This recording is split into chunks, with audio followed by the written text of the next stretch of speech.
L'idea di robotizzare il taglio dell'erba qui al Parco Giardino Sigurtà, soprattutto nei due prati che sono all'ingresso, nasce con questa partnership con Husqvarna, leader del mercato per il taglio automatico dell'erba. Un'azienda molto importante con la quale abbiamo cominciato a collaborare quest'anno e potete vedere dei risultati veramente eccellenti.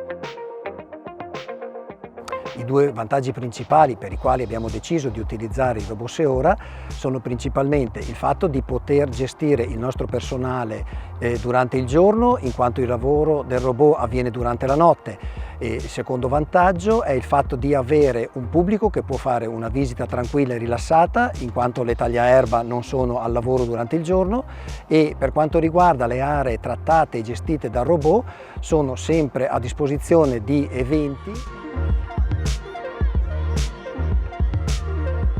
Questo è solo il punto di partenza, perché la nostra intenzione è quella di ampliare le zone di taglio dell'erba in zone collinari dove noi abbiamo una certa difficoltà ad andare a effettuare il taglio del manto erboso, per cui le macchine di Husqvarna ci aiuteranno in futuro a tagliare non solo questi 35.000 metri all'ingresso del Parco Giardino Sigurtà, permettendoci così di elevare il nostro livello di manutenzione.